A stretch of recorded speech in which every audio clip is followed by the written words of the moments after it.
अस्सलाम वालेकुम। मैं हूं मुनव्वर हुसैन। मैं आज आपको बेसमेंट में गाड़ी पार्क करने और वहां से निकालने के तरीके के बारे में भी बताऊंगा और ढलवान के ऊपर गाड़ी को कैसे चढ़ाया जाए ये तरीका भी बताऊंगा। बेसमेंट में हकीकत में तो यही तरीका देखने में आया है कि आप लोग पैसेंजर उतार कर पार्किंग में जाते हैं और वापस जब आते हैं तब भी आप खाली होते हैं।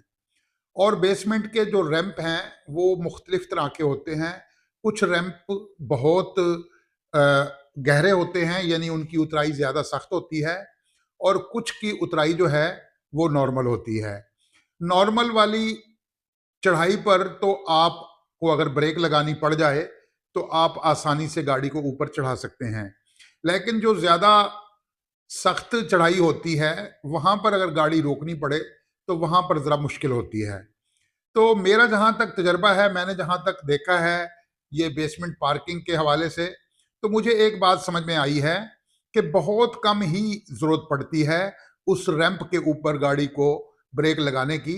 अमूमन अक्सर ड्राइवरों को सीधी गाड़ी चढ़ाने का ही मौका मुयस्सर होता है, क्योंकि बेसमेंट के अंदर इतना ज़्यादा रश नहीं होता कि आपके पीछे गाड़ी के साथ गाड़ी जुड़ी हुई हो, और अगर आपको कहीं रुकना पड़ भी जाए तो आप आसानी से ऊपर चढ़ सकते हैं। अगर खुदा ना खास्ता गाड़ी ऊपर चढ़ाने में मुश्किल पेश आए तो आप गाड़ी को वहां पीछे ले जाकर दोबारा भी चढ़ा सकते हैं। लेकिन अक्सर औकात गाड़ी एक ही एक्सलेटर में ऊपर चढ़ जाती है, तो इतनी ज्यादा मुश्किल पेश नहीं आती। आज मैं मैनुअल गाड़ी को रैंप पर चढ़ाने और चढ़ाई पर रुक कर चलने का तरीका प्रैक्टिकली करके दिखाऊंगा। अभी मैं गाड़ी में बैठ के पूरी डिटेल से आपको वो सारा तरीका बताऊंगा।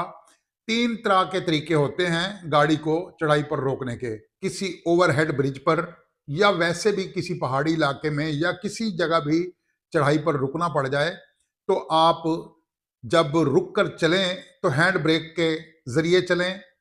उसके बाद दूसरा तरीका यह है कि आप ब्रेक पर पाँव रखकर और क्लच को आधा ऊपर करके, यानी जहां वो काम करता है वहां तक ले जाकर फिर एक्सीलेटर देकर गाड़ी को ऊपर चढ़ाएं। यह भी तरीका ठीक है। तीसरा तरीका यह है कि गाड़ी अगर चंद सेकंड के लिए रोकनी पड़े, याद रहे मैंने पिछली वीडियो जो बनाई है ऑटोमेटिक गाड़ी की रैंप के ऊपर चढ़ाने की, उसमें भी मैंने ये जुमला बोला था कि उस गाड़ी को मैंने रोका था एक्सलेटर के जरिए। एक्सलेटर पर पांव मैंने हल्का सा नरम किया तो गाड़ी रुक गई, और उसके बाद गाड़ी ना पीछे गई ना आगे गई, और रुकने के बाद फिर मैंने उसको एक्सलेटर दिया तो वहीं वो ऊपर चढ़ गई। तो मैंने वहां पर भी एक जुमला बोला था कि ऐसा तरीका सिर्फ चंद सेकंड के लिए कारगर होता है। इससे ज्यादा टाइम आपको अगर रुकना पड़े तो फिर आप ब्रेक पर पांव रखेंगे, या बहुत ज्यादा देर रुकना पड़े तो फिर आप हैंड ब्रेक के जरिए रुकेंगे चढ़ाई के ऊपर। सबसे बेहतरीन तरीका है हैंड ब्रेक खींच दें, चढ़ाई के ऊपर रुक जाएं जितनी देर भी रुकना है। ना ब्रेक पैडल अंगेज हो, ना क्लच अंगेज हो। उसके बावजूद अगर कहीं मामूली सा रुकना पड़े, यानी चंद सेकंड, 2 4 5 सेकंड तक, अगर चढ़ाई के ऊपर क्लच के जरिए या एक्सलेटर, ऑटोमेटिक गाड़ी को एक्सलेटर के जरिए रोका जा सकता है, और मैनुअल गाड़ी को क्लच के जरिए और एक्सलेटर के जरिए भी रोका जा सकता है।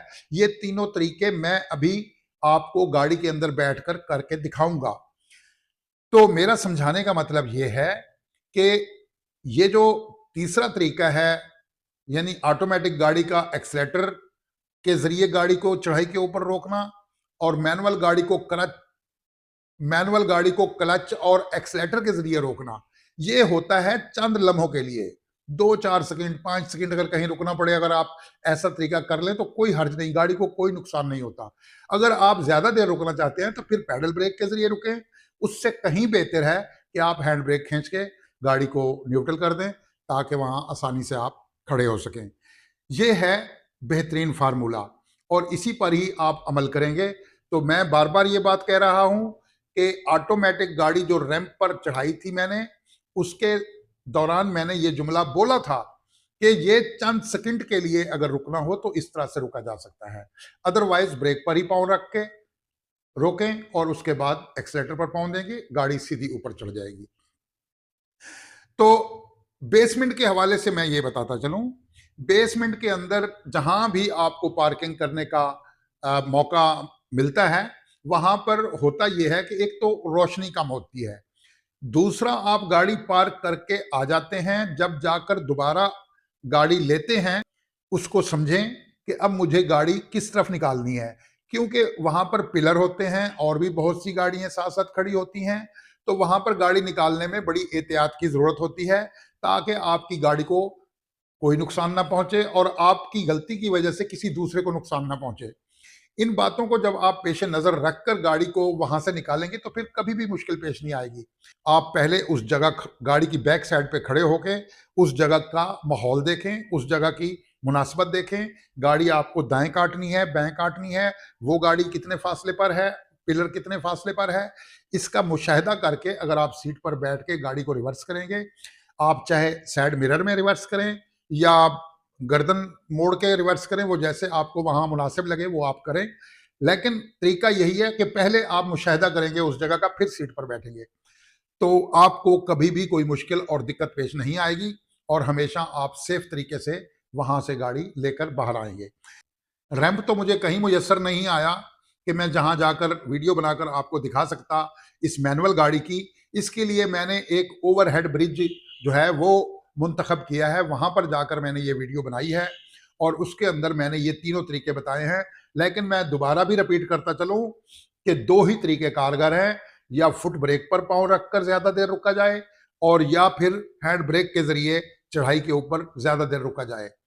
क्लच और एक्सलेटर के जरिए चंद लम्हों के लिए रुका जा सकता है और ऑटोमेटिक गाड़ी को एक्सलेटर की सेटिंग से, जो रोकने की वीडियो मैंने इससे पहले डाली है, उसके जरिए चंद सेकंडों के लिए एक्सलेटर के जरिए रुका जा सकता है। ज्यादा देर रुकने के लिए आपको फुट ब्रेक का ही इस्तेमाल करना होगा। एक साहब का एतराज था, मुझे खैर अच्छा लगा, उन्होंने कहा जी इस तरह से गाड़ी के गियर को नुकसान पहुंचता है, तो मैं ये पूरे यकीन से कहता हूं, चंद लम्हों के लिए आप कभी कभार इस तरह गाड़ी अगर रोकते हैं तो गाड़ी को कोई नुकसान नहीं पहुंचता। इस ये ख्याल बिल्कुल गलत है, यानी कि ऑटोमेटिक गाड़ी को एक्सलेटर की सेटिंग करके अपने पांव के जरिए गाड़ी को रोकना, चढ़ाई के ऊपर गाड़ी को कोई नुकसान नहीं पहुंचता, लेकिन चंद सेकंडों के लिए। आप ये नहीं है कि आपको अब वहां मिनट 2 मिनट रुकना पड़ जाए और आप एक्सलेटर के जरिए गाड़ी को वहां रोके रखें, ऐसा नहीं। 5-10 सेकंड, 5-7 सेकंड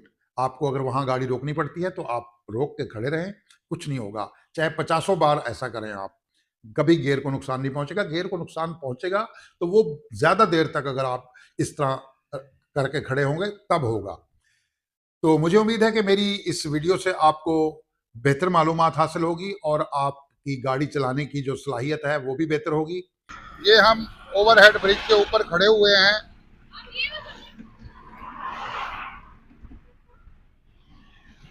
ये नीचे से ट्रैफिक आ रही है, से रुकी हुई गाड़ी को ऊपर चढ़ाएंगे, ये बिल्कुल 1 इंच भी पीछे नहीं हटेगी। आपके सामने मैं 2-3 तरीके आज आपको बताऊंगा। तो पहला तरीका आज मैं हैंड ब्रेक वाला पहले शुरू कर रहा हूं, ये फिर गाड़ी के अंदर बैठकर भी आपको ये सारी सिचुएशन समझाई जाएगी। फिलहाल मैं बाहर की वीडियो बना रहा हूं, बाहर की वीडियो से आपको इस गाड़ी के चलने का सही मायने में पता चलेगा। ये गाड़ी आगे गई है, ये फिर मैंने रोक दी। अब मैं हैंड ब्रेक के बगैर इसको चलाकर ऊपर करूंगा, आप देखेंगे कि गाड़ी बिल्कुल पीछे नहीं जाएगी। मैंने क्लच को ऊपर किया, अब क्लच उस पोजीशन पर है जहां गाड़ी चलने की पोजीशन पर होती है, तो मैं अभी इसको एक्सीलेटर दूंगा और गाड़ी आगे चलेगी। ये गाड़ी चल पड़ी, ये देखें गाड़ी अब न्यूट्रल है। क्लच ब्रेक पर मैंने पाँव रखा है, क्लच से पाँव उठा रखा है और मैं अभी ये हैंड ब्रेक मैंने लगा दी। अब मैंने ब्रेक से पाँव उठा लिया, गाड़ी बिल्कुल हैंड ब्रेक पे रुकी हुई है। ये मैं क्लच दबा रहा हूँ, क्लच दबाकर ये मैंने पहला गियर लगा दिया। पहला गियर लगाने के बाद मैंने अब एक्सीलेटर पे पाँव रख लिया। एक्सीलेटर पे पाँव रखने के बाद मैंने हल्का हल्का क्लच को छोड़ा, तो मुझे क्लच ने महसूस करवाया कि अब मैंने काम करना शुरू कर दिया है। अब क्लच मेरा यहाँ काम कर रहा है। मैं जैसे ही हैंड ब्रेक नीचे करूंगा गाड़ी मेरी आगे चल पड़ेगी। ये देखें, ये गाड़ी मेरी आगे चल पड़ी, पीछे नहीं गई। अब मैं दोबारा रोक के दूसरा तरीका आपको बताता हूँ। अब मैं हैंड ब्रेक को डाउन रखूंगा, गाड़ी ये फिर मैं पहले गियर में डाल रहा हूं, और यहीं पर मैं दूसरा तरीका, ये मैंने क्लच को उठाया, ये हल्का हल्का हल्का हल्का ऊपर आया, यहां पर क्लच ने काम करना शुरू कर दिया, मेरी गाड़ी धड़कने लग गई है। तो यहीं पर मैं ब्रेक से पांव उठा के एक्सीलेटर दूंगा, गाड़ी आगे चल पड़ेगी। ये देखें, ये गाड़ी ऊपर चढ़ रही है। अब मैं दोबारा रोक रहा हूं, फिर मैं एक और तरीका आपको बताता हूं। ये अब मैं ब्रेक पर पांव नहीं रखूंगा, गाड़ी फिर भी रुक जाएगी। ये अब गाड़ी क्लच में रुकी हुई है। ये देखें, गाड़ी अब रुकी हुई है, नीचे दिखाओ, ये ब्रेक पर पांव नहीं है, गाड़ी सिर्फ क्लच के जोर पे रुकी हुई है। तो ये बहुत से तरीके हैं गाड़ी को रोकने के। ये क्लच देखें, ब्रेक पर पांव नहीं है और गाड़ी क्लच के जोर पे रुकी हुई है। ये बाहर देखें, गाड़ी अपनी जगह पे स्टिल रुकी हुई है। अभी मैं यहीं पे क्लच को ऊंचा करूंगा और गाड़ी चल पड़ेगी। ये देखें, ये गाड़ी चल पड़ी, ना पीछे गई ना कुछ, और ना मैंने ब्रेक लगाई। तो ये 2-3 तरीके हैं गाड़ी को ढलवान पर रोक कर चलाने के। एक बार मैं फिर करके दिखा देता हूं। ये मैं अब ऊपर चढ़ रही है गाड़ी, मैं इसको क्लच में ही रोक लूंगा, ब्रेक नहीं लगाऊंगा। ये जैसे अब स्लो हुई, मैंने हल्का सा क्लच यहाँ पे छोड़ा, गाड़ी रुक गई। देखें, ब्रेक पर पाँव नहीं है मेरा, ब्रेक पर पाँव नहीं है, सिर्फ क्लच पर गाड़ी रुकी हुई है। ये ब्रेक पर पाँव नहीं है, मैं जैसे ही क्लच से पाँव उठाऊंगा गाड़ी आगे चलना शुरू हो जाएगी। ये देखें, ये गाड़ी चल पड़ी। तो ये 2-3 तरीके हैं। ये आप जब कभी आपको इस तरह की दुश्वारी हो, आप इसे अच्छे तरीके से इस्तेमाल करें। हकीकत यह है कि क्लच पर जब तक पूरा अबूर हासिल ना हो, तब तक ये काम करना जो है आसान नहीं होता। मुझे उम्मीद है कि आपको मेरी ये वीडियो देखकर काफ़ी नॉलेज हासिल हुआ होगा और आप इसे खुद प्रैक्टिस करेंगे तो उससे आपकी ड्राइविंग स्किल बहुत बेहतर होगी। तो चैनल को सब्सक्राइब कीजिएगा। आते हैं दोबारा किसी दूसरे टॉपिक पर वीडियो लेकर, तब तक के लिए इजाज़त दीजिए। खुदा हाफिज़।